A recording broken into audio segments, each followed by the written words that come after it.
Europeans അമേരിക്കയിലേക്ക് കുടിയേറി പാർക്കുന്ന 18ാം നൂറ്റാണ്ടിന് മുമ്പ് ആ വൻകരയിൽ 200ഓളം മുസ്ലിം നാമനഗരങ്ങൾ ഉണ്ട്. മക്ക എന്ന പേരുള്ള പട്ടണം അമേരിക്കയിലുണ്ട്.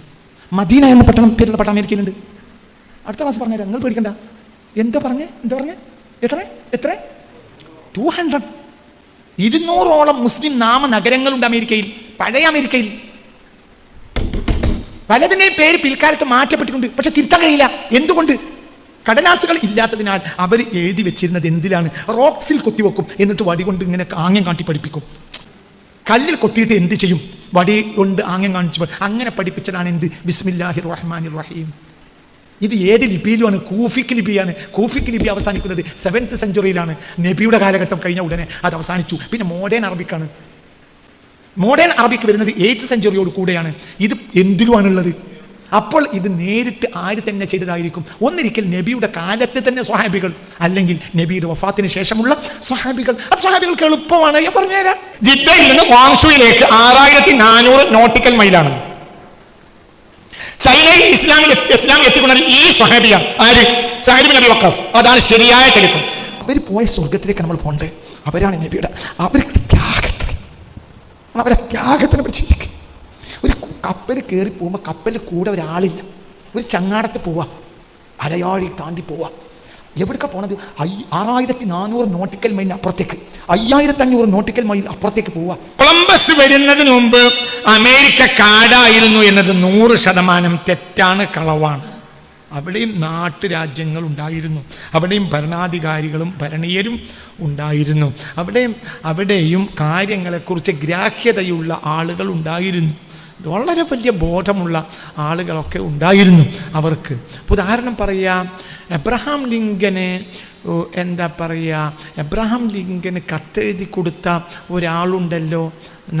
അതായത് അവരെ കാടുകളിലേക്ക് ഓടിച്ചു. അതായത് പുതിയ സെറ്റിലേഴ്സ് യൂറോപ്പിൽ നിന്ന് വന്നപ്പോൾ അവരെ റെഡ് ഇന്ത്യൻസിനെ കാടുകളിലേക്ക് ഓടിച്ച ഒരു സംഭവമുണ്ട്.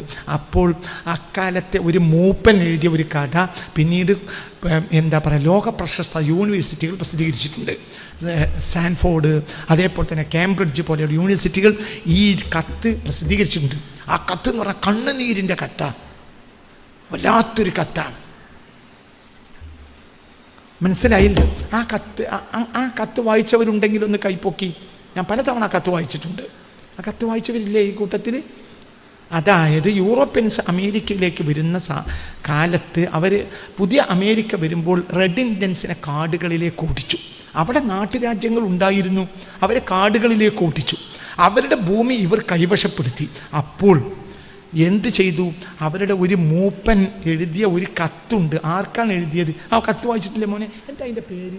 അതിനൊരു പേരുണ്ടല്ലോ. ഒരു കത്ത് എഴുതി, അത് ഹാർവാർഡ്, പിന്നെ കേംബ്രിഡ്ജ്, സ്റ്റാൻഫോർഡ്, ഇവരെല്ലാം ആ കത്തിനെക്കുറിച്ച് പഠനം നടത്തുകയും വലിയ വലിയ പുസ്തകങ്ങൾ വിരചിതമാവുകയും ചെയ്തിട്ടുണ്ട്. മലയാളത്തിലും ആ കത്ത് കിട്ടും.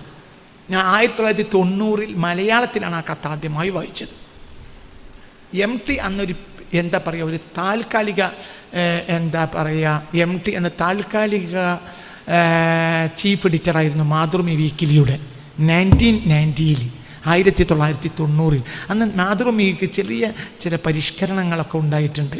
അതായത് പുറം നാടുകളിലെ പല വിവരങ്ങളും ഈ കാലഘട്ടത്തിൽ നല്ല നല്ല മനോഹരമായ ചില പരിഭാഷാ രചനകൾ ആ കാലത്ത് മാതൃഭൂമിയിൽ പ്രസിദ്ധീകരിച്ചിരുന്നു. 1990 ഞാൻ മാതൃഭൂമിക്ക് സ്ഥിരമായി വായിക്കുന്ന ഒരു കാലമാണത്.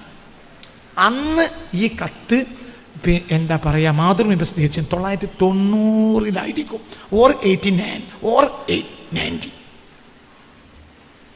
മനസ്സിലാവുണ്ടോ പറഞ്ഞത്? അപ്പം ഇതിനെക്കുറിച്ച് ലോകത്ത് വലിയ പഠനങ്ങൾ നടന്നിട്ടുണ്ട്. അപ്പം അവിടെ നാട്ടുരാജ്യങ്ങൾ ഉണ്ടായിരുന്നു, ഗോത്രവർഗ്ഗങ്ങൾ ഉണ്ടായിരുന്നു, അവർക്ക് പഠനങ്ങൾ ഉണ്ടായിരുന്നു, അവർക്ക് സ്കൂളുകൾ ഉണ്ടായിരുന്നു. അപ്പം ഇതെല്ലാം ലോകത്ത് വലിയ ഒരു സംസ്കാരം അവിടെ നടന്നിട്ടുണ്ട്. അവർക്ക് വലിയ വിശുദ്ധി ഉണ്ടായിരുന്നു. അതിൽ പറയുന്നുണ്ട്, ഞങ്ങളുടെ പാരിസ്ഥിതിക സൗകര്യങ്ങളെ ഹനിക്കുന്ന ഒരു നിർമ്മാണം ഞങ്ങൾ നടത്തൂല, ഞങ്ങൾ അങ്ങനെ മണ്ണ് നിരത്തിയിട്ട് വീട് വെക്കൂല എന്നൊക്കെ മൂപ്പൻ ഇതിൽ പറയുന്നുണ്ട്. നിങ്ങൾക്ക് മണ്ണ് നിരത്താനോ കാട് വെട്ടിമുറിക്കാനോ യാതൊരു മടിയുമില്ല. നിങ്ങൾ ഈ നാടിനെ കൊല്ലുകയാണ്, ഞങ്ങൾ ഈ നാടിനെ ജീവിച്ചവരാണ്. നിങ്ങൾ കൊല്ലുന്ന ഓരോ മരവും ഞങ്ങളുടെ ഹൃദയത്തിലേക്ക് വീണാണ് മരിക്കുന്നത് എന്നൊക്കെ അവർ പറയുന്നുണ്ട്. കാരണം ഞങ്ങൾ ഈ നാട്ടുകാരാണ്, ഞങ്ങൾ ഈ മണ്ണിനെയും ഈ വനത്തെയും സ്നേഹിച്ചവരാണ്. നിങ്ങൾ പുറം നാട്ടുകാരാണ്. ഇവിടുത്തെ പ്രകൃതിയും ഇവിടുത്തെ കാടും ഇവിടുത്തെ ഈ കളാരവം പൊഴിക്കുന്ന ഈ മനോഹരമായ അരുവികളും ഇതെല്ലാം നഷ്ടപ്പെട്ടു പോയാൽ നിങ്ങൾക്കൊന്നും വരാനില്ല എന്ന് എബ്രഹാം ലിങ്കനാണ് കത്തെഴുതുന്നത്. ആര്? മൂപ്പൻ. അപ്പൊ അവിടെ വിദ്യാലയങ്ങളും സ്കൂളും സൗകര്യങ്ങളും ഗ്രാമങ്ങളെല്ലാം ഉണ്ടായിരുന്നു. ആർക്ക് മുമ്പ്? പുതിയ അമേരിക്ക വരുന്നതിന് മുമ്പേ ഉണ്ടായിരുന്നു. എന്നുണ്ട്? ആയിരക്കണക്കായ കൊല്ലങ്ങളായി ഉണ്ട്. ഈ വിഷയം കണ്ടെത്തി ആര്? ബാരിഫെൽ. അതായത് നബിയുടെ കാലത്തിനും മുമ്പേ അറബികൾക്കും ആഫ്രിക്കൻസിനും ബന്ധമുണ്ടായിരുന്നു ഈ വൻകരയോട് എന്നാണ് അദ്ദേഹം ദ ആൻഷ്യന്റ് സെറ്റ്ലേഴ്സ് എന്ന പുസ്തകത്തിൽ എന്താ പറയാ, അമേരിക്ക ആ പുസ്തകത്തിൽ അദ്ദേഹം വിശദീകരിക്കുന്നത്. അദ്ദേഹത്തിൻ്റെ ആ പുസ്തകത്തിൽ അമേരിക്ക എന്താ പറയുക, പൗരാണിക കാലത്തെ America BC ancient settlers in the New World എന്ന പുസ്തകത്തിൽ അദ്ദേഹം വിശദീകരിക്കുന്നത്. അദ്ദേഹം ധാരാളം കാര്യങ്ങൾ ഈ വിഷയത്തിൽ. ഒന്ന്, അദ്ദേഹം പറയുന്ന പ്രധാനപ്പെട്ട ഒരു കാര്യം, അറബി ലിഖിതങ്ങൾ അമേരിക്കയിലെ ഒരുപാട് സ്ഥലങ്ങളിൽ പാറകളിൽ കാണുന്നുണ്ട്. പ്രത്യേകിച്ച് നവാദയിലെ പാറകളിൽ കാണുന്ന ചില പാറ ലിഖിതങ്ങൾ ഒരു സ്കൂളിൻ്റെ ശേഷിപ്പാവാൻ സാധ്യതയുണ്ട്. അവിടെ in the name of God എന്നുണ്ട് ഒരു സ്ഥലത്ത് അറബിയിൽ. അത് പഴയ ഓൾഡ് കൂഫിക് ലിപിയിലാണ്. കൂഫിക് ലിപി അവസാനിക്കുന്നത് 7th സെഞ്ച്വറിയുടെ ലാസ്റ്റാണ്. അതായത് മോഡേൺ അറബിക് എന്ന് പറഞ്ഞാൽ ഹറക്കത്തുള്ളതാണ്. അതിനു മുമ്പ് ഹറക്കത്തില്ല. മനസ്സിലായില്ല? ഹറക്കത്തിൻ്റെ കാലം വരുന്നത് എന്തിനു ശേഷമാണ്? 8th സെഞ്ച്വറിയോട് കൂടെയാണ്, 8ാം നൂറ്റാണ്ടോട് കൂടി. 7ാം നൂറ്റാണ്ട് കാലത്തെ ലിപി കൂഫിക് ലിപിയാണ്. കൂഫിക് ലിപിയിൽ എന്തില്ല? ഹറക്കയും പുള്ളിയും വള്ളിയൊന്നുമില്ല. നവാദയിലും മറ്റുമായി കാണുന്ന ചില റോക്സിൽ പല അറബി ലിഖിതങ്ങളും ഉണ്ട്. ആ അറബി ലിഖിതങ്ങൾ കൂഫിക് ലിപിയാണ്. കൂഫിക് ലിപിയുടെ കാലം എന്ന് അവസാനിച്ചിട്ടുണ്ട്? 7th സെഞ്ച്വറിയിൽ. അതായത് ഏത് കാലം? 7th സെഞ്ച്വറി ആണല്ലോ ആരുടെ കാലം? എന്താ പറയേ, 7th സെഞ്ച്വറിയിലാണല്ലോ റസൂലുള്ളാഹിക്ക് നുബുവത്ത് കിട്ടിയത്. 7th സെഞ്ച്വറിയിലെ റസൂൽ വഫാത്തായത്. നുബുവത്ത് കിട്ടിയ 610-ലല്ലേ? എന്താ ഉറങ്ങണത്? 7th സെഞ്ച്വറിയിലല്ലേ റസൂലുള്ളാഹിക്ക് നുബുവത്ത് കിട്ടിയത്? 7th സെഞ്ച്വറിയിലല്ലേ റസൂലുള്ളാഹ് പറകുട്ടി വഫാത്താവുന്നത്. ഇതാണ് ലാസ്റ്റ് കൂഫിക് ലിപിയുടെ കാലഘട്ടം. മോഡേൺ അറബി ആരംഭിക്കുന്നത് 8th സെഞ്ച്വറിയോട് കൂടിയാണ്, അതായത് 8ാം നൂറ്റാണ്ടോട് കൂടി. ഈ ലിപികളെല്ലാം കാണുന്നത് എന്തിലാണ്? കൂഫിക് ലിപിയിലാണ്. അപ്പോൾ ഈ അറബി എഴുത്ത് ഇവിടെ വരുന്നത് നബിയുടെ കാലത്താണ്, അല്ലെങ്കിൽ നബിയുടെ ശേഷം സ്വഹാബികളായിരിക്കും എന്നാണ് കണ്ടെത്തുന്നത് ഈ പണ്ഡിതന്മാർ. ഇതിനെ പുരസ്കരിച്ച് ധാരാളം അമേരിക്കൻ പണ്ഡിതന്മാർ ഇത് കണ്ടെത്തിയിട്ടുണ്ട്. നിങ്ങൾക്ക് പറഞ്ഞത് മനസ്സിലായോ? അതായത് കൂഫിക് ലിപിയിലാണ് in the name of God എന്ന് വരുന്നുണ്ട്. ചില സ്ഥലങ്ങളിൽ യൂനിസ് ബിൻ മരിയ എന്ന് കാണുന്നുണ്ട്. മറിയമിൻ്റെ മകൻ യേശു എന്ന അർത്ഥത്തിൽ. ഭൂമിശാസ്ത്രത്തെയും ഗണിതശാസ്ത്രത്തെയും ജ്യോതിശാസ്ത്രത്തെയും കപ്പൽ യാത്രയെയും പറ്റിയുള്ള ചില ലിഖിതങ്ങൾ ചില പാറകളിൽ കാണുന്നുണ്ട്. അതിലെല്ലാം അറബി ലിപികളാണുള്ളത്. അതായത് ഭൂമിശാസ്ത്രം പഠിപ്പിച്ചിട്ടുണ്ട്, ഗണിതശാസ്ത്രം പഠിപ്പിച്ചിട്ടുണ്ട്. ഇപ്പൊ ഞാൻ പറയട്ടെ, റെഡ് ഇന്ത്യൻസ് മാത്സിൽ ഭയങ്കര അഡ്വാൻസ്ഡ് ആയിരുന്നു. ഈ മാത്സ് അവർക്ക് എവിടെ നിന്ന് കിട്ടി? മാത്സിന്റെ പിതാക്കൾ കൃത്യമായി പറഞ്ഞാൽ ആരാണ്? അറബ്സാണ്. ആധുനിക മാത്സിന്റെ പിതാക്കൾ ആൽജിബ്ര അടക്കം പിന്നീട് വരുന്നതാണ്. ഇതിൻ്റെ എല്ലാം പിതാക്കൾ അടിസ്ഥാനപരമായി അറബ്സും ആഫ്രിക്കൻസുമാണ്.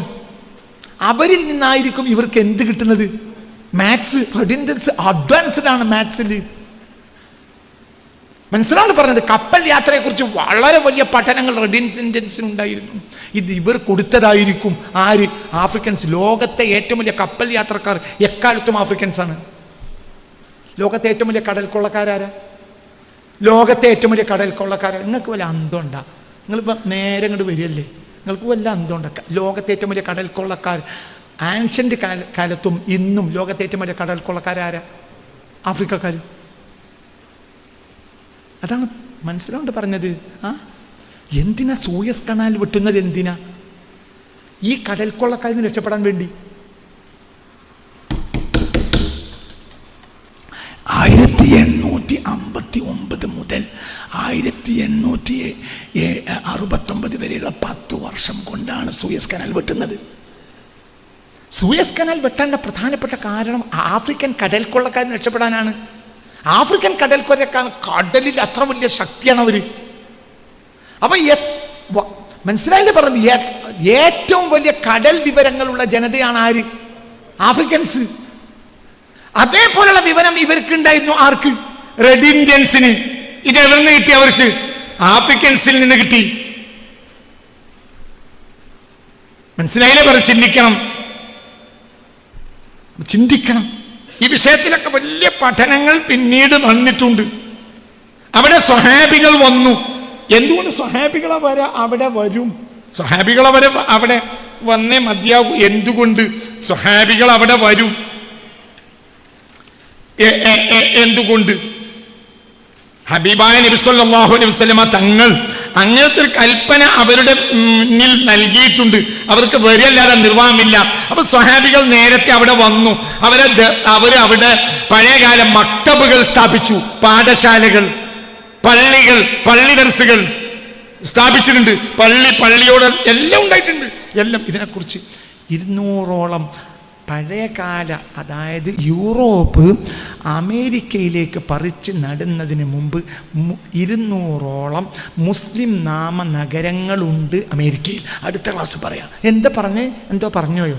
എന്താ പറഞ്ഞേ?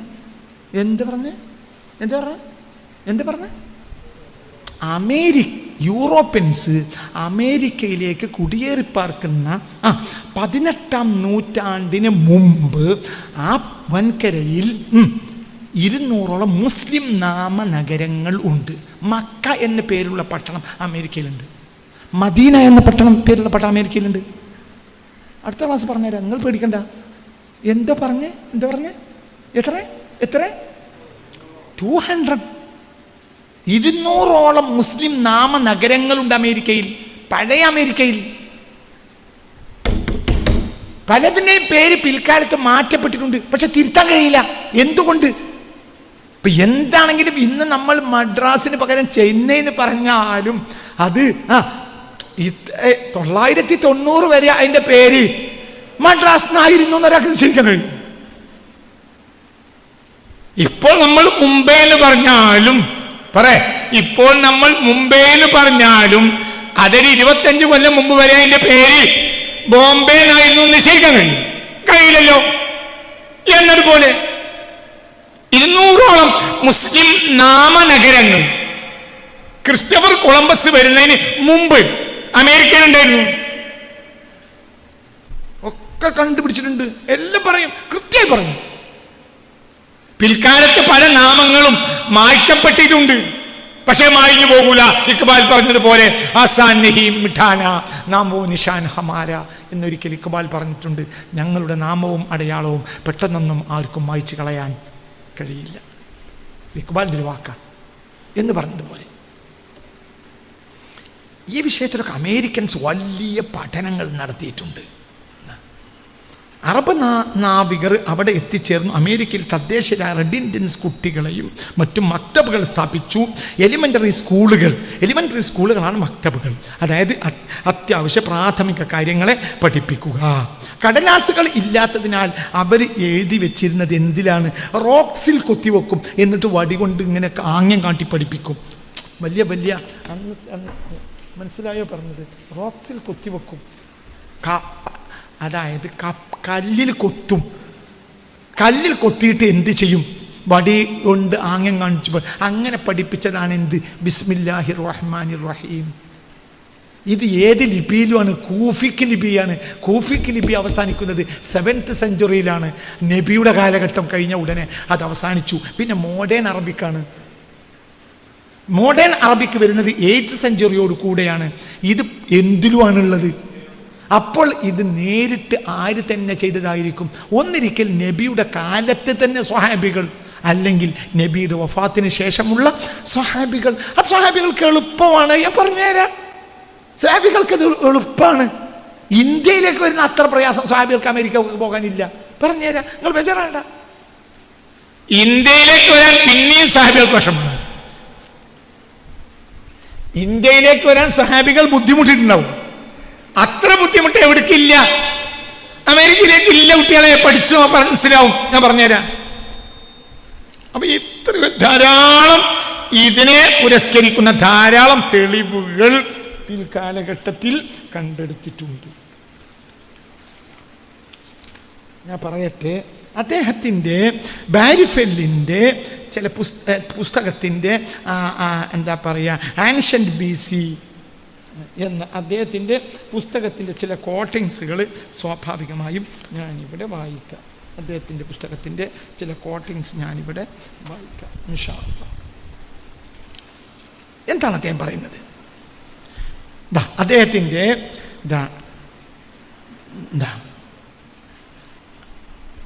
അദ്ദേഹത്തിൻ്റെ പുസ്തകത്തിൻ്റെ ചില കോട്ടിങ്സുകൾ ഞാൻ വായിക്കും.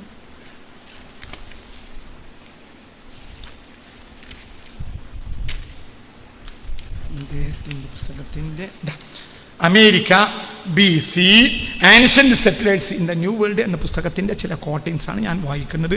നോക്കൂ, അദ്ദേഹം പറയുന്നത്, the arrival of Islam in America in the 650s predicating this argument upon the Kufic calligraphy belonging to the era found in various diggings across America. അദ്ദേഹം പറയുന്നത്, ദ അറൈവൽ ഓഫ് ഇസ്ലാം, ഇസ്ലാം എത്തിച്ചേരുന്നത് in America in the 650s, അതായത് 650കളിൽ എത്തിയിട്ടുണ്ടാവും. 650കളിൽ എന്ന് പറഞ്ഞാൽ 650ൻ്റെ തൊട്ട് മുമ്പ് ശേഷമുള്ള കാലഘട്ടം, അതായത് 640കളിലോ 660കൾക്കിടയിലുള്ള കാലത്തിനാണ് 650s എന്ന് പറയാം. മനസ്സിലായി? 650കൾ, 40കൾക്ക് ശേഷം 60കൾക്ക് മുമ്പ്. 32ൽ ആര് വഫാത്തായി? പുണ്യ റസൂൽ വഫാത്തായി. അപ്പം ആ ഒരു കാലഘട്ടത്തിൻ്റെ അറൗണ്ടിൽ തന്നെ അമേരിക്കയിൽ ഇസ്ലാം എത്തിയിട്ടുണ്ട്. അദ്ദേഹത്തിൻ്റെ സമർത്ഥനം, the arrival of Islam in America in the 650s, predicating this argument upon the Kufic calligraphy belonging to that era found in various diggings across America. അമേരിക്കയിൽ നടത്തിയ ചില കുഴിക്കലുകൾ, ചില ഖനനങ്ങൾക്കിടയിൽ കണ്ടെത്തിയ ചില തെളിവുകളിൽ നിന്നാണ് ഈ ആർഗ്യുമെന്റ് നമുക്ക് കൃത്യമായും നേടാൻ കഴിയുന്നത്. To that era found in various diggings across America. Then the Muslims had arrived in America during the era of Uthman. America BC എന്ന പുസ്തകത്തിൽ നിന്നാണ് വായിച്ചത്.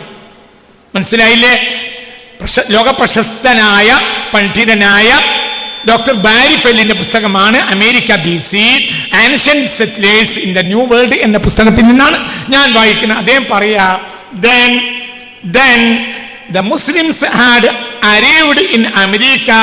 അമേരിക്കയിൽ അവർ എത്തിച്ചേർന്നിട്ടുണ്ട് during the era of Uthman. ആരുടെ കാലത്ത്? ഉസ്മാന്റെ കാലത്ത്. or at least that of Ali, the fourth caliph. അല്ലെങ്കിൽ or at least that of Ali, അല്ലെങ്കിൽ അത് എന്ന് നടന്നിട്ടുണ്ടാകും? അലിയുടെ കാലത്ത്, ഫോർത്ത് ഖാലിഫ്, 4ാം ഖലീഫയായ. അപ്പോൾ 3ാം ഖലീഫയായ ഉസ്മാൻ ഇബ്നു അഫ്ഫാന്റെയോ 4ാം ഖലീഫയായ അലിയുടെയോ കാലഘട്ടത്തിൽ തന്നെ മുസ്ലിങ്ങൾ എവിടെ വന്നിട്ടുണ്ട്?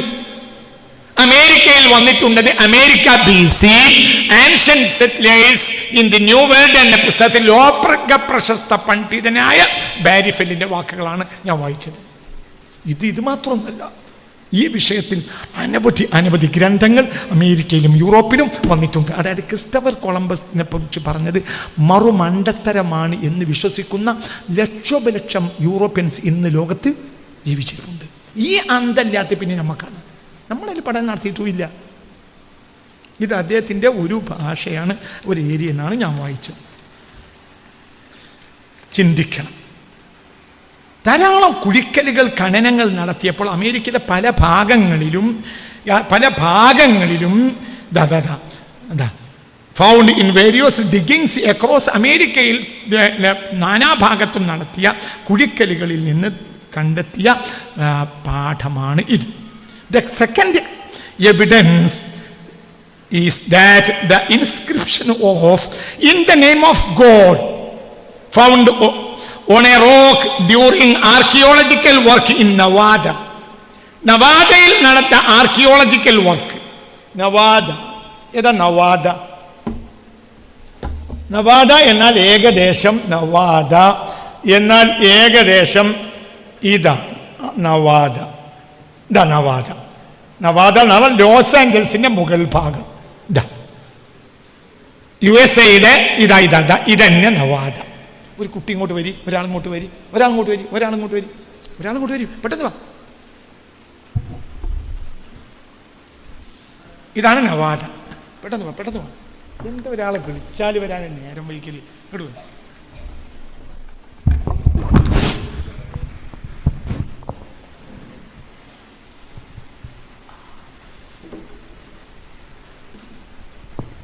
നവാദ എന്ന് പറഞ്ഞാൽ ഇതാ നവാദ എന്ന് പറഞ്ഞാൽ ഏകദേശം ഇതന്നെ. ലോസ് ആഞ്ചൽസിന്റെ മുകൾ ഭാഗത്ത് ലോസ് ആഞ്ചൽസിന്റെ മുകൾ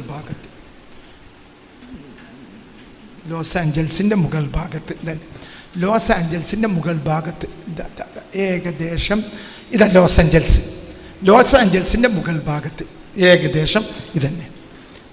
ലോസ് ആഞ്ചൽസിന്റെ മുകൾ ഭാഗത്താണ് നവാദ. ഇതാണ് ആഫ്രിക്ക. ഒരു പേന തരി പ്ലീസ്. കഴിഞ്ഞ ആഴ്ച മറ്റൊരു പെണ്ണുണ്ടായിരുന്നല്ലോ ഉസ്താദേ, അതെവിടെ? എന്താ? ഇതാണ് ആഫ്രിക്ക. ഞാൻ അങ്ങോട്ട് കൃത്യമായി കാണിച്ചു തരാം. ഇതാണ് തെക്കേ അമേരിക്ക, ബ്രസീൽ. നിങ്ങൾ ആ മഞ്ഞക്കുപ്പായിട്ട Brazil.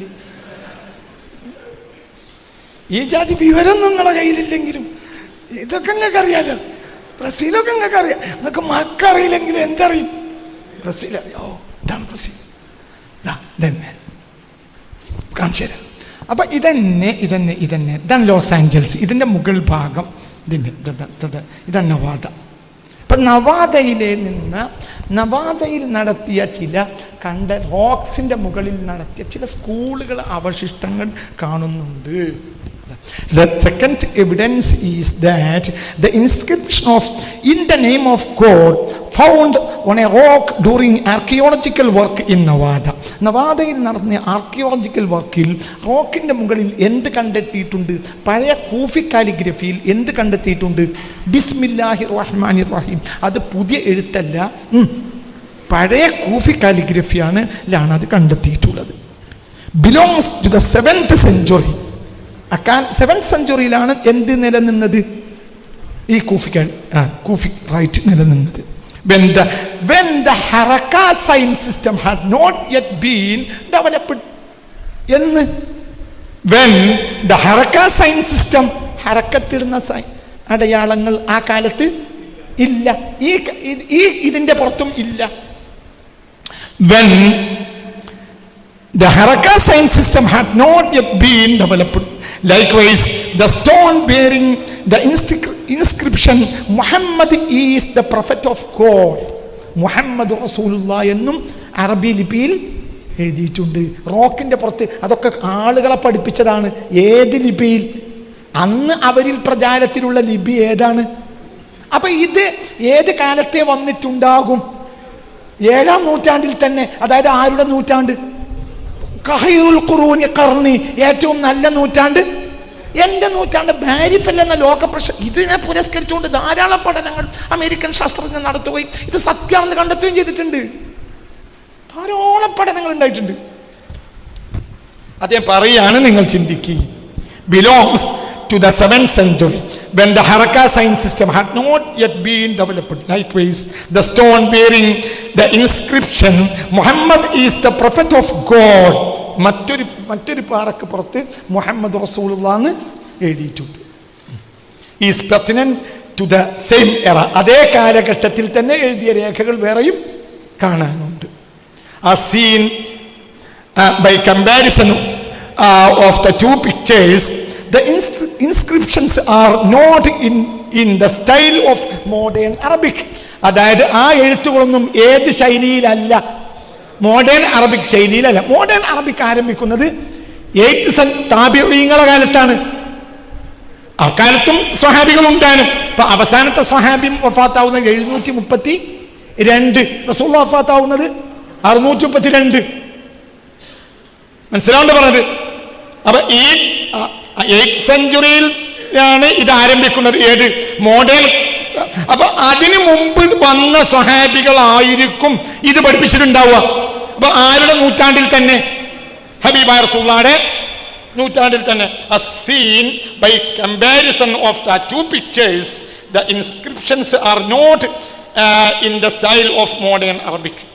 Conversely, they are in a Kufic style relevant to the 7th century. അതെല്ലാം കിടക്കുന്നത് പഴയ കാല ശൈലിയിലാണ്. ആരുടെ? കൂഫി കാലിഗ്രഫിയുടെ ശൈലിയിലാണ്. അപ്പോൾ മനസ്സിലാക്കേണ്ടത്, അറബികൾ സെറ്റിൽഡ് ഇൻ നവാദ, നവാദയിൽ സ്ഥിരതാമസിച്ചിട്ടുണ്ട് during the 7th and 8th centuries. അവര് അവിടെ സെറ്റിൽഡ് ആണ്, അല്ലാതെ ആരല്ല, യാത്രക്കാരൻ. ഇതാരാ പറയുന്നത്? ബാരിഫൽ, ലോകപ്രശസ്തനായ ഒരു ആംഗലേയ പണ്ഡിതനാണ് അദ്ദേഹം. ഇതിനെ പുരസ്കരിച്ചുകൊണ്ട് ധാരാളം പഠനങ്ങൾ വന്നിട്ടുണ്ട്. ഈ പഠനങ്ങൾ മുസ്ലിമുകൾ ഏറ്റെടുക്കാൻ തയ്യാറില്ല. കാരണം നമ്മളെ വലിയ യൂറോപ്പിലെ തമ്പുരാക്കന്മാർ പേടിക്കും എന്നതുകൊണ്ട് നമ്മുടെ രാജാക്കന്മാരും അത് വല്ലാതെ പ്രോത്സാഹിപ്പിക്കൂല. കാരണം അപ്പോൾ പിന്നെ അമേരിക്കയുടെ പ്രാധാന്യം നഷ്ടപ്പെട്ടു പോലും, യൂറോപ്പിന്റെ. കാരണം യൂറോപ്പാണല്ലോ എന്ത് കണ്ടെത്തിയത്? America. The Arabs settled in Nevada during the 7th and 8th centuries. The earlier existence of a school, സ്കൂളിന്റെ അവശിഷ്ടങ്ങൾ, മനസ്സിലായില്ലേ? ഒരു സ്കൂൾ നടന്ന ചരിത്രാവശിഷ്ടങ്ങൾ ഉണ്ട്. which taught Islam and science, particularly navigation, has come to light following the archaeological investigation undertaken by professors Heiser and Baumhoff of California University around site in Nevada. ഇതിനെ തുറന്ന് പ്രഗത്ഭരായ രണ്ട് ഹൈസർ എന്നും ബാംഹോഫ് എന്നും കാലിഫോർണിയ യൂണിവേഴ്സിറ്റിയിലെ പ്രൊഫസർമാരായ ആളുകൾ ഇതിനെക്കുറിച്ച് വലിയ പഠനങ്ങൾ പിന്നീട് നടത്തിയപ്പോഴും ഇതെല്ലാം സത്യമാണെന്ന് കണ്ടെത്തി.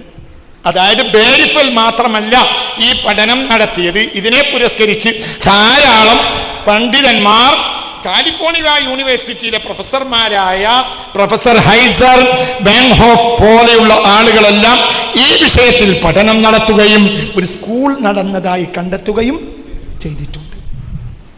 അതെല്ലാം കൂഫി ലിപിയിലാണ് ആ സ്കൂളിൻ്റെ, അതായത് റോക്സിൻ്റെ പുറത്ത് വന്ന വളരെ വലിയ. നിങ്ങൾ ചിന്തിക്കുക, അല്ലാതെ ആൻഷ്യൻ സെറ്റിലേഴ്സിനെ കുറിച്ച് മനസ്സിലാക്കാനുള്ള മറ്റു വഴികളൊന്നും നമ്മെ സംബന്ധിച്ചിടത്തോളം ഇല്ല. ചരിത്രം എപ്പോഴും എന്തിനാണ് അവർ കണ്ടെത്തുക? ഇങ്ങനത്തെ ആർക്കിയോളജിക്കൽ, മനസ്സിലായില്ല, പ്രൂഫുകൾ അവർ എടുക്കും. ആ ആർക്കിയോളജിക്കൽ പ്രൂഫ് വഴിയായിട്ടാണ് ഈ ആൻഷ്യൻ സെറ്റിലേഴ്സിനെ കുറിച്ച് മനസ്സിലാക്കുക. അപ്പം എന്നോ അറബികളും ആഫ്രിക്കക്കാരുമെല്ലാം ഇവിടെ വന്നിട്ടുണ്ട്. ഇന്ത്യൻ നെയിം ഓഫ് കോഡ് എന്ന് അറബി കൂഫി ലിപിയിൽ എഴുതിയാൽ എന്താണ് എഴുതിയത്? ബിസ്മില്ലാഹിർ റഹ്മാനിർ റഹീം, Muhammad the prophet of God എന്ന് പറഞ്ഞാൽ എന്താണ് എഴുതിയത്? മുഹമ്മദ് റസൂൽ. കൂഫി റൈറ്റ്സ് പിന്നെ കാലിഗ്രഫിയിൽ എഴുതിയിട്ടുണ്ട് എന്ന് പറഞ്ഞാൽ അതാണല്ലോ പറഞ്ഞത്, മുഹമ്മദ് റസൂൽ. അതൊരു സ്കൂളിൻ്റെ അവശിഷ്ടമാണെന്ന് കണ്ടെത്തി. ഇത് കാട്ടിയിട്ട് കുട്ടികളെ മതം പഠിപ്പിച്ചിട്ടുണ്ട്. സമുദ്രയാത്രകളെ കുറിച്ച് അങ്ങോട്ടും ഇങ്ങോട്ടും ചിത്രങ്ങൾ വരച്ച പഠിപ്പിച്ച സ്കൂളിൻ്റെ അവശിഷ്ടങ്ങൾ കാണാനുണ്ട്. മനസ്സിലാവുണ്ട് പറഞ്ഞത്? ഇതൊക്കെ കൃത്യമായി അവിടെ നടന്നിട്ടുണ്ട് എന്നോ. അപ്പൊ സെറ്റിൽഡ് ആണ് അറബികൾ അഥവാ സ്വഹാബത്ത്. സെറ്റിൽഡ് ആണ്. നവാഡയിൽ സെറ്റിൽഡ് ആണ്. നേരത്തെ നമ്മൾ പറഞ്ഞ ഡൊമിനിക് റിപ്പബ്ലിക്കിൻ്റെ പിന്നെ ചില കുന്തങ്ങളെ കുറിച്ചുള്ള പഠനങ്ങളാണ് ആര് തന്നെ കണ്ടെത്തിയത്? Christopher Columbus. ഇത് അതിൻ്റെ അപ്പുറത്താണ്. ഇദ്ദേഹം ബാരിഫെല്ലും ആ ബാരിഫെല്ലിനെ പുരസ്കരിച്ചുള്ളവരും പറയുന്നത് 7th സെഞ്ച്വറിയിലും മറ്റുമൊക്കെ തന്നെ അറബികൾ വന്നു, അവർ ഇസ്ലാമിനെ പഠിപ്പിച്ചിട്ടുണ്ട്. അപ്പോൾ അവരാരായിരിക്കും? ഷാഹിദുൽ ഗായിബ്, എന്നെ കണ്ടവർ കാണാത്തവർക്ക് എത്തിച്ചു കൊടുക്കണം എന്ന പുണ്യ റസൂൽ മുസ്തഫയുടെ കൽപ്പന സ്വീകരിച്ച് പോയവർ തന്നെയാണ് അവർ. ചിന്തിക്ക്. പോകാനായിട്ടില്ല, അവിടെ ഇരുന്നോ, താഴെ ഇരുന്നു ചിന്തിക്കണം. അത്തരം വിദ്യാലയങ്ങൾ, റെഡ് ഇന്ത്യൻസിനെ പഠിപ്പിച്ച വിദ്യാലയങ്ങൾ അവിടെ ഉണ്ടായിരുന്നു. ധാരാളം ധാരാളം, ഞാൻ വിശദീകരിക്കുന്നില്ല, ധാരാളം ധാരാളം മനസ്സിലാക്കണം.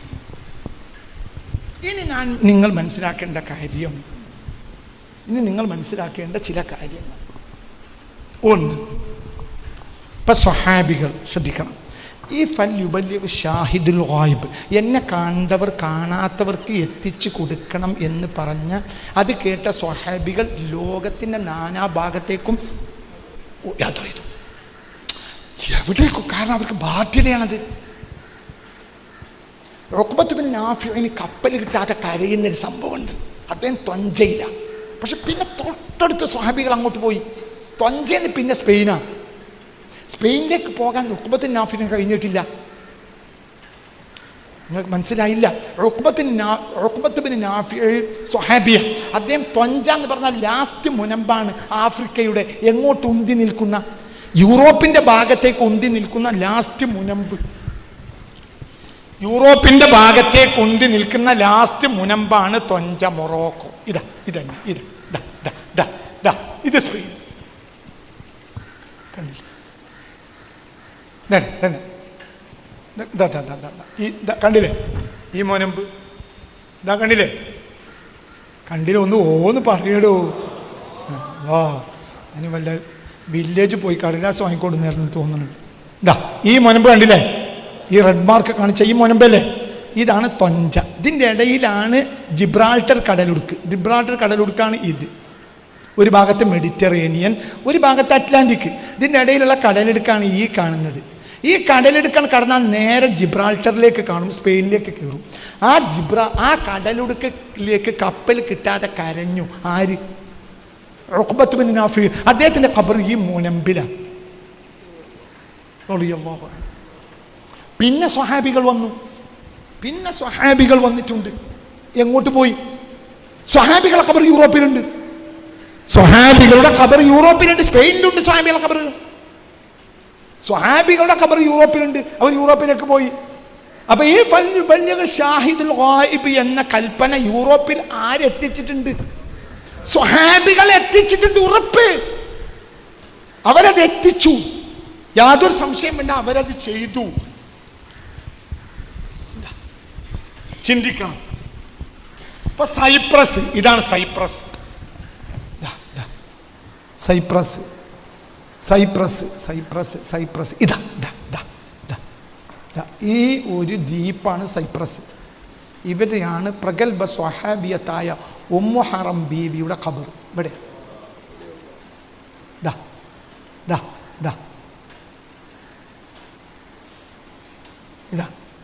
ഇവിടെയാണ് ഉമ്മു ഹറം ബീവിയുടെ ഖബർ. അവർ മദീനയിൽ നിന്ന് പോയതാണ്. ഉമ്മു ഹറം ബീവി. ഇനി ഉമ്മു ഹറം ബിൻത് മിൻഹാൽ അവരുടെ ഖബർ അവിടെയാണ്. ലർനാക്ക എന്ന സ്ഥലത്താണ് അവരുടെ ഖബറുള്ളത്. അതേപോലെ തന്നെ ഉമർ എന്നൊരു സ്വഹാബിയാണ്. ഉമർ ബിൻ ഖത്താബ് അല്ല, വേറൊരു സ്വഹാബിയാണ്, കിറേനിയ. അതും അതിൻ്റെ പരിസരത്ത് തന്നെയാണ്. ചിന്തിക്കണം. അതൊക്കെ എത്രയോ ദൂരെ. ഇനി അതൊന്നും അല്ല ഞാൻ നിങ്ങളോട് പറയാൻ പോകുന്നത്. നിങ്ങൾ എന്ത് ചെയ്യും? നിങ്ങൾ എന്ത് ചെയ്യും? ഗ്വാങ്ഷുവിലേക്ക് വരി.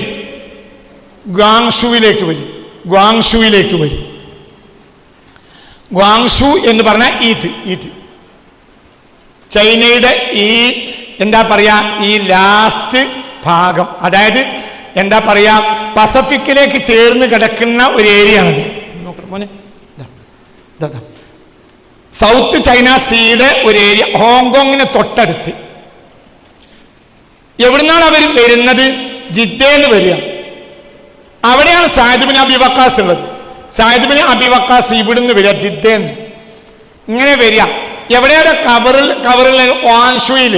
വാൻഷു എവിടെ? വാൻഷു ഏകദേശം ഞാൻ പറഞ്ഞില്ലേ, ഹോങ്കോങ്ങിന്റെ തൊട്ടടുത്ത്. ഇതന്നെ വാൻഷു.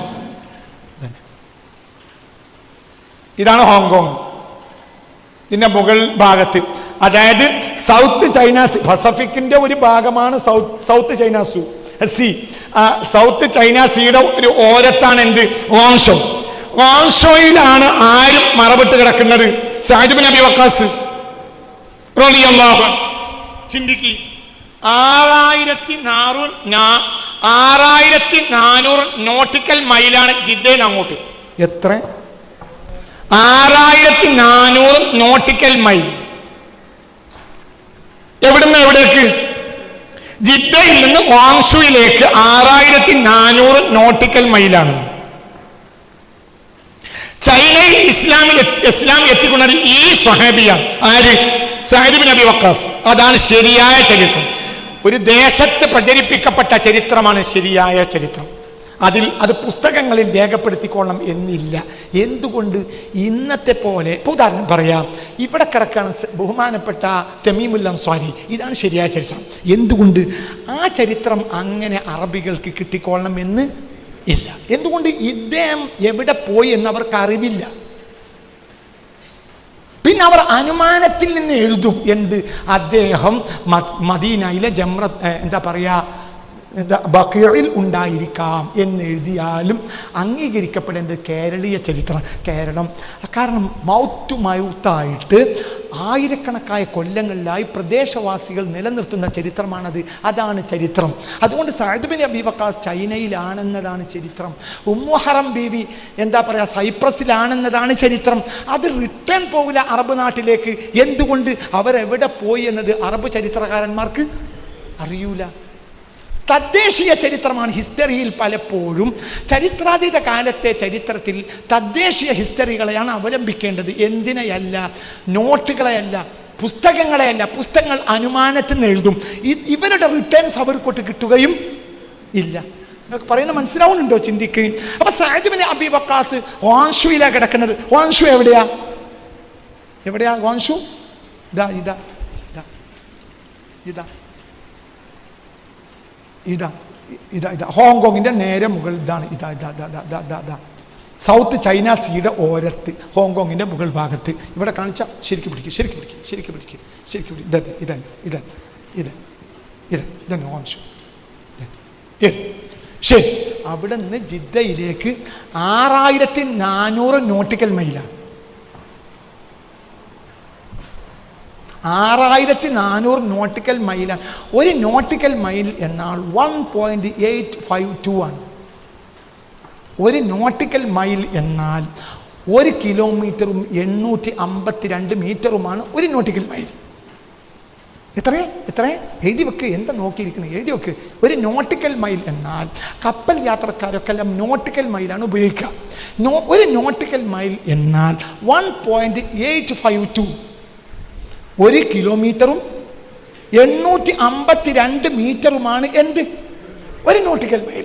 ജിദ്ദയിൽ നിന്ന് വാങ്ഷുയിലേക്ക് എത്ര? 6400 നോട്ടിക്കൽ മൈലാണ്. കേട്ടു? 6400 ഇരുളടഞ്ഞ വൻകര. ഒരു ഏഷ്യൻ വൻകരയുടെ ഒരു ഇരുളടഞ്ഞ ഭാഗമാണ് ചൈന. ചൈനയെ പോയിട്ടെങ്കിലും അറിവ് പഠിച്ചോളൂ എന്ന് പറഞ്ഞ വാക്കിന്റെ അർത്ഥം ചൈനയെ പോയിക്കോളൂ എന്നുള്ള അർത്ഥത്തിലും അല്ല, അതിന്റെ അപ്പുറത്തെ അർത്ഥമാണ്. പൊയ്ക്കോളൂ എന്നുണ്ട്, ചൈനക്കപ്പുറം പൊയ്ക്കോളൂ. ഏത് ഇരുളടഞ്ഞ നാട്ടിൽ പോയാലും അറിവ് കരസ്ഥമാക്കൂ എന്നാണ് ഇതിനർത്ഥം. അപ്പൊ അക്കാലത്ത് ഇരുളടഞ്ഞ ഒരു നാടാണ് ഏത്? ചൈന. അതിന്റെ അങ്ങേ ഭാഗം ഇവിടെ ഇതാണ് ഹോങ്ഷു. കാണില്ല? ഓ മനസ്സിലായില്ലേ കുട്ടികൾ? മനസ്സിലാവണില്ലേ?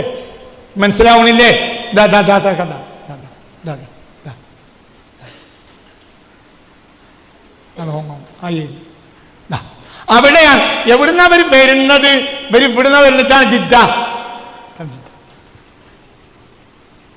ഇവിടുന്ന് വരുന്നത് അവിടേക്ക് എത്ര നോട്ടിക്കൽ മൈൽ? എത്രയാ? 6400 നോട്ടിക്കൽ മൈൽ. ഒരു പ്രശ്നമില്ല. ചില സ്വഹാബികൾ വരുന്നത് യമനിൽ നിന്നാണ്. ചില സ്വഹാബികൾ വരുന്നത് യമനിൽ നിന്നാണ്.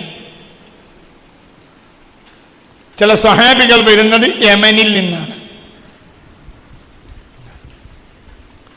യമനിൽ നിന്ന് അത്ര ദൂരം യാത്ര ചെയ്ത് വന്നിട്ട് അവർക്ക് ഇതാണ് യമൻ. അപ്പൊ യമനിൽ അവർ നേരെ ഇവിടെ കപ്പലിറക്കും. എന്നിട്ട് അറബിക്കടൽ ചുറ്റും, ബംഗാൾ ഉൾക്കടൽ ചുറ്റും, എന്നിട്ട് പിന്നെ അവർ ഇങ്ങനെ ചുറ്റി ഇങ്ങനെ പോയി ചുറ്റിയിട്ടാണ് അവരെവിടെ വരുന്നത്? സൗത്ത് ചൈന സീയിലെത്തുന്നത്. അതിന്റെ ലാസ്റ്റ് ഓരത്താണ് ക്വാൻഷൗ. അവിടേക്ക് എത്തുന്ന സ്വഹാബികൾ വേറെയുണ്ട്. ക്വാൻഷുവിലാണ് മറ്റൊരു ഖബറുള്ളത്. സ്വഹാബികളെ മക്ബറിൽ തന്നെ ഹബീബായ നബി സല്ലല്ലാഹു അലൈഹി വസല്ലം കാലത്ത് വന്നുപെട്ട ചില സ്വഹാബികൾ പേര് ലഭ്യമല്ല. പക്ഷേ പ്രാദേശിക ചരിത്രന്മാർ സ്വഹാബികൾ എന്ന് റിപ്പോർട്ട് ചെയ്ത സ്വഹാബികൾ അങ്ങനെ ധാരാളം ചൈനയിലുണ്ട്. വഹബിന് അബീ കബ്ഷ റളിയല്ലാഹു അൻഹു വാങ്ഷുയിലാണ്. തൊട്ടടുത്ത് ഈ ചൈനയുടെ തന്നെ വേറെ തൊട്ടടുത്ത് വാങ്ഷുയിലാണ് ആ സ്വഹാബി. ഇനി നിങ്ങൾ കണ്ടോളൂ, സുമാത്ര. ഇതാ സുമാത്ര. എവിടുന്നാ വരുന്നത്? ജിദ്ദേന്. ഇതാ സുമാത്ര. ഇതാണ് സുമാത്ര. 5500 നോട്ടിക്കൽ മൈലാണ് ജിദ്ദേന് സുമാത്രയിലേക്ക്. എത്ര? 5500 നോട്ടിക്കൽ മൈൽ ജിദ്ദയിൽ നിന്ന് സുമാത്രയിലേക്ക്. 6400 നോട്ടിക്കൽ മൈൽ ജിദ്ദയിൽ നിന്ന് വാങ്ഷുയിലേക്ക്. അവിടെ സ്വഹാബികൾ കിടക്കുന്നുണ്ട്. സുമാത്രയിൽ, ഇന്തോനേഷ്യയിൽ ദീനെത്തിച്ചത് ആരാണ്? ഇന്നും ലോകത്തെ ഏറ്റവും കൂടുതൽ മുസ്ലിങ്ങൾ വസിക്കുന്ന രാജ്യം ഇന്തോനേഷ്യ. പൗരാണിക മുസ്ലിമുകൾ, ശാഫിഈകൾ, ഹനഫികൾ, ഹംബലികൾ, മാലിക്കികൾ, അശ്അരികൾ, മാതുരീദികൾ, ഖാദിരികൾ, ഇങ്ങനെ ലോകത്തെ എല്ലാ ത്വരീഖത്തുകളും എല്ലാ അഹ്ലുസുന്നയും അങ്ങനെ തന്നെ നിറഞ്ഞു കിടക്കുന്ന നാടാണ് ഏത്? അറിയാലോ. എല്ലാ അഹ്ലുബൈത്തും, ഹുസൈനികളും ഹസനികളും, എല്ലാ അഹ്ലുബൈത്തും, എല്ലാ കിതാബുകളും ലോകത്തുള്ള നമ്മളെ ഫത്തുൽ മുഈൻ അവിടെ പഠിപ്പിക്കുന്നുണ്ട്. നമ്മുടെ ഫത്തുൽ മുഈൻ പഠിപ്പിക്കുന്നുണ്ട്. എവിടെ? ഈ അടുത്ത് എന്നോട് കണ്ണൂക്കരക്കാരൻ നവാസി എന്ന സഹോദരൻ 4 വർഷങ്ങൾക്ക് മുമ്പ് ഇന്തോനേഷ്യയിൽ പോയപ്പോൾ അവരെ ബുക്ക് ഷെല്ലിൽ നിന്ന് എടുത്ത്, ഷെൽഫിൽ നിന്ന് എടുത്തിട്ട് അവര് ഫത്തുൽ മുഈൻ അവന് കാണിച്ചു കൊടുത്തു എന്ന് ആ കച്ചവടക്കാരനായ ബാല്യക്കാരൻ എന്നോട് പറഞ്ഞു. ഇന്തോനേഷ്യയിൽ അപ്പൊ എല്ലാ ഇസ്ലാമിക പൗരാണികതയും നിലനിൽക്കുന്ന നാടാണ് ഏത്? ഇന്തോനേഷ്യ ദ്വീപാണ് സുമാത്ര. മനസ്സിലായില്ലേ? സുമാത്രയിൽ സ്വഹാബികൾ കിടക്കുന്നുണ്ട്. എത്ര നോട്ടിക്കൽ മൈൽ ജിദ്ദയിൽ നിന്ന്? 5500 സ്വഹാബികൾ അവിടെ കിടക്കുന്നുണ്ട്. ഇനി കേട്ടോ, കഴിഞ്ഞില്ല. ഒരുപാട് സ്വഹാബികളുണ്ട്, ഒരുപാട്. ഞാൻ അവരെ മുഴുവനും ചരിത്രങ്ങൾ പറയുന്നില്ല. മൊറോക്കോ, അവിടെയുണ്ട് ഉഖ്ബത്ത് ബിൻ നാഫി കിടക്കുന്നു റളിയല്ലാഹു അൻഹു. ഈ മൊനമ്പിൽ അദ്ദേഹമാണ് ഖൈറുവാൻ നഗരം സ്ഥാപിച്ചത്. ഉഖ്ബത്ത് ബിൻ നാഫിയാണ് ഖൈറുവാൻ നഗരം സ്ഥാപിച്ചത്. അതിന് നേരെ അബൂ സമാഅത്ത് അൽ ബലവി റളിയല്ലാഹു അൻഹു അദ്ദേഹം ഖൈറുവാനിലുണ്ട്. ട്രിപ്പോളിയിൽ, ഇതാണ് ലിബിയ, ട്രിപ്പോളി, ഇതാണ് ആഫ്രിക്ക. ഇവിടെയൊക്കെ സ്വഹാബികൾ. ഈ ട്രിപ്പോളിയിൽ മസ്ജിദ് സ്വഹാബ എന്നൊരു പള്ളിയുണ്ട്. ഡെർണ എന്ന പ്രദേശത്ത് ട്രിപ്പോളിയിൽ. ഇതാണ് ട്രിപ്പോളി. കണ്ടില്ലേ? മെഡിറ്ററേനിയന്റെ ഓരത്ത് ട്രിപ്പോളി. നിങ്ങൾ ശ്രദ്ധിക്കണില്ലേ? ട്രിപ്പോളിയിൽ മുകൾ ഭാഗത്ത് ഡെർണ എന്ന കടലിലേക്ക് ഉന്തി നിൽക്കുന്ന ഒരു പ്രദേശമുണ്ട്. കടലിനൊക്കെ അടുത്ത പ്രദേശത്താണ് ഏകദേശ ഭാഗങ്ങളൊക്കെ സ്വഹാബി മക്ബറ. അത് സുമാത്രയാണെങ്കിലും ചൈനയാണെങ്കിലും ഇന്ത്യ ആണെങ്കിലും ഒക്കെ അങ്ങനെ തന്നെയാണ്. നമ്മൾ ഏറ്റവും പ്രധാനപ്പെട്ട സ്വഹാബിയാണല്ലോ ആര്? തമീമുൽ അൻസാരി. കടലിലേക്ക് ഉന്തി നിൽക്കുന്ന സ്ഥലത്താണല്ലോ. ഇതന്നെയാണ് ഖ്വാൻഷോയിലെ സഅദ് ഇബ്നു അബി വഖാസ്. ഇതന്നെയാണ് സുമാത്രയിൽ. അത് ഏകദേശം അവർ വന്ന കടൽ മാർഗമാണ്. കരമാർഗം വന്നവരുണ്ട്, കടൽ മാർഗം പോയവരുണ്ട്. ചിലർ കരമാർഗം വന്നിട്ട് പിന്നെ കടൽ കയറി പോയിട്ട് കടന്നു പോയവരുണ്ടാവും. എവിടെയൊക്കെ മനുഷ്യണ്ട് അവർക്കൊക്കെ പോയി. നിങ്ങൾ വളരെ ചിന്തിക്കണം. ഇവരെ സാഹസം ഭയങ്കര. അത് അപ്പം നമുക്ക് ചിരിച്ചല്ല. കാര്യം അവർ പോയ സ്വർഗത്തിലേക്ക് നമ്മൾ പോകണ്ടേ. അവരാണ് നബിയുടെ അവർക്ക് ത്യാഗം എത്രയും. അവരെ ത്യാഗത്തിനെ പറ്റി ചിന്തിക്കുക. ഒരു കപ്പൽ കയറി പോകുമ്പോൾ കപ്പലിൽ കൂടെ ഒരാളില്ല. ഒരു ചങ്ങാടത്ത് പോവുക, അലയാഴി താണ്ടി പോവുക. എവിടേക്കാണ് പോണത്? 6400 നോട്ടിക്കൽ മൈലിന് അപ്പുറത്തേക്ക്, 5500 നോട്ടിക്കൽ മൈൽ അപ്പുറത്തേക്ക് പോവുക. ഇപ്പം നോക്കുക, ലിബിയയിൽ ഡെർണ എന്ന സ്ഥലത്തൊരു പള്ളിയുണ്ട്. ആ പള്ളിയുടെ ഉള്ളിൽ 73 സ്വഹാബികളുടെ മക്ബറുണ്ട്. എത്ര? 73 സ്വഹാബികൾ. ഒറ്റ പള്ളിയിൽ 73 സ്വഹാബികളെ പള്ളിയുടെ ഉള്ളിൽ. ആദ്യം പള്ളി ഉണ്ടാക്കിയിട്ടുണ്ടാവും, പിന്നെ അത് കൂട്ടിക്കെട്ടി പള്ളി വിപുലീകരിച്ചു, നമ്മളെ നാട്ടിലൊക്കെ ചെയ്തു പോലെ. മനസ്സിലാണ്ട് പറഞ്ഞത്? 73 സ്വഹാബികൾ കിടക്കുന്നുണ്ട് ഡെർണയിൽ. അതായത് ട്രിപ്പോളിയുടെ, ലിബിയയുടെ, ആഫ്രിക്കയാണത്.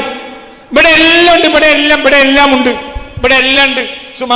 എന്താ പറയുക, മൗറിട്ടാനിയയിലുണ്ട്, ഇവിടെ എല്ലാം ഉണ്ട്. ചാഡിലുണ്ട്, അൾജീരിയയിലുണ്ട്, മൊറോക്കോയിലുണ്ട്. ഇവിടെ എല്ലാം ഈ ഏരിയയിൽ അവർ വിളയാടിയ ഒരു കാലം ഉണ്ടായിട്ടുണ്ട്. ഇവിടെ എല്ലാം ഉണ്ട്. ആഫ്രിക്ക എന്ന് പറഞ്ഞാൽ അത് സ്വഹാബത്തിൻ്റെ ഒരു വെള്ളനിലയായിരുന്നു. കാരണം അവർ ഒന്നാമതായി ഈജിപ്തിലേക്ക് കയറും. ഈജിപ്തിലേക്ക് കയറിയ ഒരാൾക്ക് ലിബിയയിലേക്ക് കയറാൻ എളുപ്പമാണ്. സുഡാനിൽ ദീനെത്തിച്ച സ്വഹാബികളാണ്. ഇതൊക്കെ നോക്കുന്ന ഇതിൻ്റെ ഒരു ഏരിയ ആണ്. എന്ത് ഇവിടെയൊക്കെ ഈ ഏരിയ മുഴുവനും അവർ വിളയാടിയ കാലം ഉണ്ടായിട്ടുണ്ട്. ഇപ്പോൾ ഉദാഹരണം, മസ്ജിദ് സ്വഹാബ എന്നൊരു പള്ളിയുണ്ട് ഫുസ്താത്തിൽ. അവിടെ 70ഓളം സ്വഹാബികളാണ് ആ പള്ളിക്ക് തറക്കല്ലിട്ടപ്പോൾ അംർ ഇബ്നു ആസിയുടെ കൂടെ ഉള്ളത്. എത്ര? അത് ആഫ്രിക്കയാണ്. നിങ്ങൾക്ക് പറഞ്ഞത് മനസ്സിലായില്ല.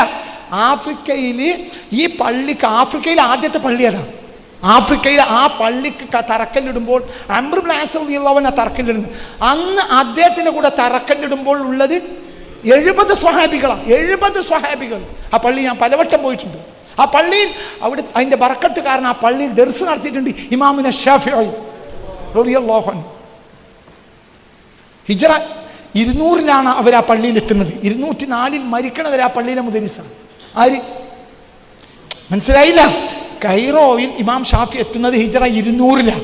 204-ൽ വഫാത്താവുന്നത് വരെയും ഇമാം ഷാഫി അവിടുത്തെ മുദരിസ. എവിടുത്തെ? മസ്ജിദ് അംർ ഇബ്നു ആസ്, ഫുസ്താത്തിലെ പള്ളി. ആ പള്ളിക്ക് തറക്കല്ലിട്ടത് അംർ ഇബ്നു ആസ് റളിയല്ലാഹു അൻഹു ആണ്. മനസ്സിലായില്ലേ? ഈജിപ്തിന്റെ ഗവർണർ. അന്ന് ആ പള്ളിക്ക് തറക്കല്ലിട്ടപ്പോൾ ഖിബ്ല നിർണയിക്കാൻ വേണ്ടി കൂടിയത് എത്ര? 70 സ്വഹാബികളാണ്. അത് ആഫ്രിക്കയാണ്. ഇവിടുന്ന് പിന്നെ ഈ ഏരിയ മൊത്തം അവർ കറങ്ങിയ ഒരു കാലം ഉണ്ടായിട്ടുണ്ട്. ഇവിടെ എല്ലാം ഈ മുനമ്പ് സെനഗൽ മുനമ്പാണ്. ഇവിടുന്ന് ബ്രസീലിൻ്റെ മുനമ്പിലേക്കുള്ളത് 1602 നോട്ടിക്കൽ മൈലാണ്. എന്താ പറഞ്ഞേ? എന്ത്? ജിദ്ദേന്ന് കോഴിക്കോട്ടേക്കുള്ളത് 2500 നോട്ടിക്കൽ മൈലാണ്. എന്താ പറഞ്ഞേ? നിങ്ങൾ പഠിക്കേ. ഇന്ന തൊപ്പിടാൻ നടക്കുന്ന കുറേ ആളുകളുണ്ടല്ലോ, നിങ്ങൾ പഠിക്കടോ. ഇന്ന തൊപ്പിടാൻ വേണ്ടിയെങ്കിലും ഒന്ന് പഠിച്ചൂടെ നിങ്ങൾക്ക്? അയാൾ പറഞ്ഞ് തെറ്റാന്ന് സ്ഥാപിക്കാൻ. എന്നാലും നിങ്ങൾക്ക് ഇത് പഠിച്ചൂടെ? ജിദ്ദയിൽ നിന്ന് കോഴിക്കോട്ടേക്ക് 2500 നോട്ടിക്കൽ മൈലാണ്. എന്നാൽ ആഫ്രിക്കയുടെ ഈ മുനമ്പിൽ നിന്ന്, സ്വഹാബികൾ വിളയാടിയ നാടാണ്, ഈ മുനമ്പിൽ നിന്ന് ബ്രസീലിലെ, അമേരിക്കൻ ബ്രസീലിലെ ഈ മുനമ്പിലേക്കുള്ളത് 1602 നോട്ടിക്കൽ മൈലാണ്. അപ്പൊ കോഴിക്കോട്ടേക്ക് വരലാണോ അവർക്ക് എളുപ്പം? അമേരിക്കക്ക് പോലാണോ എളുപ്പം? ചിന്തിക്കാത്ത ഇവര് നമ്മളെ പോലല്ല. അവർ റസൂലുള്ളാഹി നടപ്പിലാക്കാൻ വരില്ലേ? ഷാഹിദുൽ ഗായിബ്. ഇതിനു മുമ്പേ ആഫ്രിക്കൻസിന് അമേരിക്കയോട് ബന്ധമുണ്ട്. ആൻഷ്യന്റ് പൗരാണിക കാലത്തെ. മനസ്സിലാവുണ്ട് പറഞ്ഞത്? ജിദ്ദയിൽ നിന്ന് കോഴിക്കോട്ടേക്ക് വരുന്ന അത്ര ബുദ്ധിമുട്ടൊരു സ്വഹാബിക്ക്, ആ ആഫ്രിക്കൻ മുനമ്പിൽ എത്തിയ സ്വഹാബിക്ക് എവിടേക്ക് പോകാനില്ല, അമേരിക്കയിലേക്കില്ല. അമേരിക്കൻ മുനമ്പിലേക്ക്, ആഫ്രിക്കൻ മുനമ്പിൽ നിന്ന്, സെനഗലിലെ മുനമ്പിൽ നിന്ന് അമേരിക്കൻ ബ്രസീലിയൻ മുനമ്പിലേക്കുള്ളത് 1602 നോട്ടിക്കൽ മൈലാണ്. അതേ സമയത്ത് ഓൺഷോയിൽ സാദ് ഇബ്നു അബീ വക്കാസ് കിടക്കുന്നിടത്തേക്കുള്ളതോ 6400 നോട്ടിക്കൽ മൈലാണ്. സുമാത്രയിൽ സഹാബികളെ കിടക്കുന്നിടത്തേക്കുള്ളത് 5500 നോട്ടിക്കൽ മൈലാണ്. എന്നാൽ സ്വഹാബികൾ വിളയാടിയ ആഫ്രിക്കൻ മുനമ്പിൽ നിന്ന് ബ്രസീലിയൻ മുനമ്പിലേക്കുള്ളത് 1602 നോട്ടിക്കൽ മൈലാണ്. മനസ്സിലാണ്ട് പറഞ്ഞത്. ഈ വിഷയത്തിൽ ലോക പ്രശസ്തരായ ഒരുപാട് പണ്ഡിതന്മാർ മുസ്ലിങ്ങളല്ലാത്തവർ പഠനം നടത്തുകയും അനവധി ഗ്രന്ഥങ്ങൾ എഴുതുകയും ചെയ്തിട്ടുണ്ട്. അനവധി. അത്ഭുതകരമാണ്. അത്ഭുതകരം. സെറഗോസയിൽ സ്പെയിനിലെ സെറഗോസയിൽ സ്വഹാബികളെ ഖബറുണ്ട്. സ്പെയിന് സെറഗോസയിലുണ്ട് സ്വഹാബികളെ ഖബർ. സെറഗോസയിലുണ്ട് സ്വഹാബികളെ ഖബറുണ്ട്.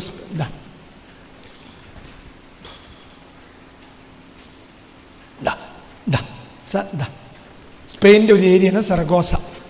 അവിടെ സ്വഹാബികളെ ഖബറുണ്ട്. സെറഗോസയിൽ സ്വഹാബികളെ ഖബർ. താരിഖ് ബിൻ സിയാദ് റളിയല്ലാഹു അൻഹു 711 പോയപ്പോൾ ആ കൂട്ടത്തിൽ സ്വഹാബികൾ ഉണ്ടായിരുന്നു. കാരണം സ്വഹാബികൾ അവസാനമായി മരിക്കുന്ന വർഷം ഏതാണ്?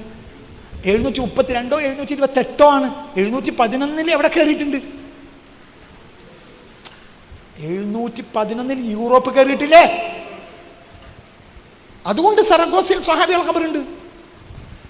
ഇതൊക്കെ ചരിത്ര സൈപ്രസിലുണ്ട്. എവിടെയാ ഇല്ലാത്ത? നമ്മളെപ്പോലെ മടിയന്മാരാ അവർ അള്ളാന്റെ അടിമകളാ. അവർക്ക് വലിയ, ഞാൻ നിങ്ങളോട് പറഞ്ഞില്ലേ, അവരെത്തിയെടുത്ത് നിസ്കരിച്ചു. അല്ല, നിസ്കരിക്കുക എന്നുള്ള നിസ്കാരം അവരുടെ ഒരു ശുദ്ധവായുവാണ്. അവരുടെ യാത്രക്കുള്ള ഒരു ശുദ്ധവായുവായിട്ടാണ് നിസ്കരിച്ചത്. നമുക്ക് നിസ്കാരത്തിന് ഇബാദത്ത് തന്നെ ഇല്ല. അൽ മസ്ഊദിയുടെ എന്താ പറയുക, അറ്റ്ലസ് വരുന്നത് 10-ാം നൂറ്റാണ്ടിലാണ്. കൊളംബസ് 15-ാം നൂറ്റാണ്ട്. അൽ മസ്ഊദിയുടെ ലോകത്തെ ഏറ്റവും പ്രധാനപ്പെട്ട മാപ്പ് നിർമ്മിച്ച അറബ് ചരിത്രകാരനാണ് ആര്? അൽ മസ്ഊദി. ആ അൽ മസ്ഊദിയുടെ മാപ്പിൽ അമേരിക്ക ഉണ്ട്. എന്ത് പറഞ്ഞേ? 10-ാം നൂറ്റാണ്ടുകാരനാണ് ആര്? അൽ മസ്ഊദി. അൽ മസ്ഊദിയുടെ മാപ്പിൽ അമേരിക്ക ഉണ്ട്. 896 ജനിച്ചിട്ട് 956 മരിച്ചു. ആര്? അൽ മസ്ഊദി. അദ്ദേഹത്തിൻ്റെ മാപ്പ് പ്രശസ്തമായ അൽ മസ്ഊദിയുടെ മാപ്പാണ്. ലോകത്തെക്കുറിച്ച് ഏകദേശം എല്ലാ വൻകരകളും ഉൾപ്പെടുത്തിയ ആദ്യത്തെ മാപ്പ് എന്ന് പറയാം അൽ മസ്ഊദിയുടെ വേൾഡ് മാപ്പ്. ആ അൽ മസ്ഊദിയുടെ വേൾഡ് മാപ്പിൽ അൽ മസ്ഊദി മരിക്കുന്നത് AD 956. ആ വേൾഡ് മാപ്പിൽ എന്തുണ്ട്? അമേരിക്ക ഉണ്ട്. പിന്നെ അമേരിക്ക ക്രിസ്റ്റഫർ കൊളംബസ് ആക്കാൻ എന്തർത്ഥം അതിനൊക്കെ ഉള്ളത്? എന്തുകൊണ്ടാണ് അൽ മസ്ഊദിക്ക് അത് ലഭിച്ചത്? അക്കാലത്തെ അമേരിക്കയിലേക്ക് പോക്കും വരവും, ആഫ്രിക്കക്കാരും വരവും, മുസ്ലിങ്ങളെ പോക്കും വരവും ആ കാലഘട്ടത്തിൽ സർവ്വസാധാരണമാണ്.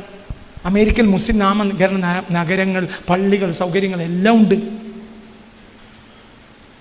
അതെല്ലാം പുതിയ കാലം മറിച്ചിട്ടു, ചരിത്രം മറിച്ചിട്ടു. അത് പഠിക്കാൻ ഇന്ന് സംവിധാനങ്ങളുണ്ട്. അങ്ങനെ പൂർണ്ണമായി ഇതാ അൽ മസ്ഊദിയുടെ മാപ്പ്. ഇതാണ് അൽ മസ്ഊദിയുടെ മാപ്പ്. ഇതാണ് അൽ മസ്ഊദിയുടെ മാപ്പ്. ഇതാണ് അൽ മസ്ഊദിയുടെ മാപ്പ്. ഇതാണ് അൽ മസ്ഊദിയുടെ മാപ്പ്. ഇതിൽ അമേരിക്ക ഉണ്ട്. ഇതിൽ അമേരിക്ക രേഖപ്പെടുത്തിയിട്ടുണ്ട്. അപ്പോൾ ചുരുക്കത്തിൽ ഞാൻ അവസാനിപ്പിക്കുകയാണ്, നീട്ടി പറയുന്നില്ല. ചിന്തിക്കണം. മാത്രമല്ല, പിന്നെ അറബികളുടെ കപ്പൽ യാത്രയ്ക്ക് നൈപുണ്യത്തെക്കുറിച്ച് ബഹുമാനപ്പെട്ട മഖ്ദൂം രേഖപ്പെടുത്തിയിട്ടുണ്ട്. മഖ്ദൂമിൻ്റെ രചനയിൽ കാണുന്നത്, ജിദ്ദയിൽ നിന്ന് നല്ല ഒരു സീസൺ സമയത്ത് കപ്പൽ ഇറക്കിയാൽ 2 ആഴ്ച കൊണ്ട് കോഴിക്കോട് വരുന്ന. ജിദ്ദയിൽ ഒരു കപ്പൽ ഇറക്കിയാൽ, മനസ്സിലായില്ല, ജിദ്ദയിൽ കപ്പൽ ഇറക്കിയാൽ കാറ്റ് എതിരാകാത്ത ഒരു മിതമായ കാറ്റുള്ളൊരു കാലത്ത്, പ്രത്യേകമായൊരു പ്രവാഹമൊന്നും വേണ്ടയില്ല, ഒരു സാധാരണ കാറ്റുള്ള കടൽ കാറ്റുള്ള ഒരു സമയത്ത് ജിദ്ദയിൽ കപ്പൽ ഇറക്കിയാൽ ജുമുഅത്തൈനി പറഞ്ഞാൽ 2 ആഴ്ച കൊണ്ട് കോഴിക്കോട് കപ്പലെത്തുമെന്നാണ് ബഹുമാനപ്പെട്ട മഖ്ദൂം റളിയല്ലാഹു അൻഹു രേഖപ്പെടുത്തിയിട്ടുണ്ട് 500 കൊല്ലം മുമ്പ്. എത്ര നോട്ടിക്കൽ മൈലാണ്? 2500. ഇതിനിടയിലുള്ളതോ ഇതിനിടയിലുള്ളത്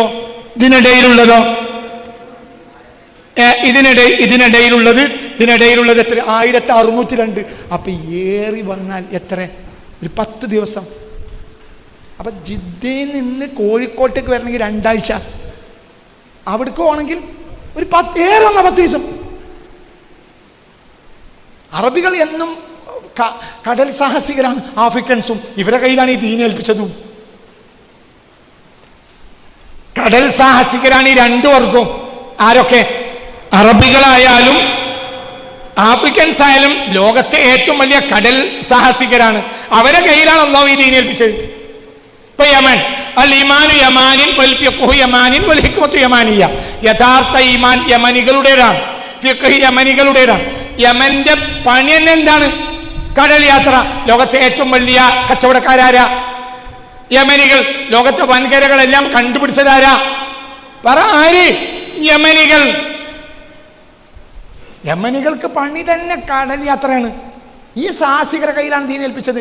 അവർ വന്നത് കൊണ്ടാണ് ഇദാ ജാ നസ്റുല്ലാഹി സൂറത്ത് ഇറങ്ങിയത്. ഇദാ ജാ നസ്റുല്ലാഹി വൽ ഫത്ഹ് വറഅയ്ത അന്നാസ യദ്ഖുലൂന. കൂട്ടം കൂട്ടമായി ഒരു ജനത ഇസ്ലാമിലേക്ക് വരുന്നത് കണ്ടാൽ ലോകമെല്ലാം അവർ ഇസ്ലാം എത്തിച്ചോളും എന്നാണ് അതിൻ്റെ ഉദ്ദേശാർത്ഥം. അപ്പോൾ സ്വഹാബികൾ ചോദിച്ചു, മനിന്നാസ്, ഞങ്ങളൊന്നും അല്ലാത്ത പുതിയൊരു നാസ് ആരാണ്? ഓമുൽ യമനിയൂന, അവർ യമനികളാണ് റസൂലുള്ളാഹ്. കാരണം അവരെ കയ്യിൽ ദീനെത്തിയ അവരെ അമേരിക്ക ഒരു വാക്കിയാക്കൂല, ഒരു ചൈന ഒരു വാക്കിയാക്കൂല, അവരെവിടെ എത്തിക്കും? അവർ ഐത്തന്നാസ യദ്ഖുലൂന ഫീ ദീനിൽ. അന്നാസ് വന്നു കഴിഞ്ഞാൽ നിങ്ങൾക്ക് മരിക്കാന്ന്. പിന്നെ റസൂലുള്ള പുറത്ത് പോയിട്ടില്ല. പിന്നെ റസൂലുള്ള ഇസ്തിഗ്ഫാർ ചൊല്ലിക്കഴിഞ്ഞു, മരിച്ചു.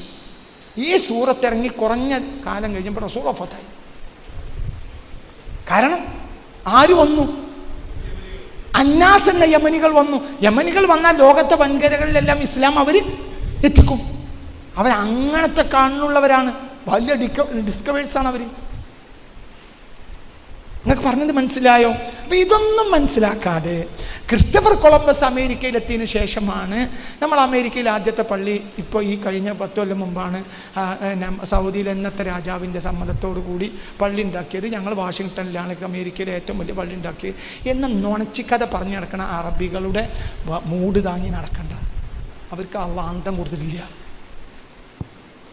മനസ്സിലാവേണ്ട പറഞ്ഞത്. ആ അറബികളൊക്കെ ഇന്നത്തെ ഈ അറബികൾ പറഞ്ഞ പച്ച നുണകൾ മാത്രമാണ്. അവർക്ക് യൂറോപ്പിൻ്റെ ഹിസ്റ്ററി പകർത്തുകയല്ല, അതിനപ്പുറത്തേക്ക് പോകാൻ അവർക്ക് താല്പര്യമില്ല. അതേസമയത്ത് യൂറോപ്യൻസ് മുഴുവനും ഇത് അംഗീകരിക്കുന്നു ഇല്ല. മാത്രമല്ല, ഒരു മണ്ടശിരോമണിയായിരുന്നു ആര്? Christopher Columbus.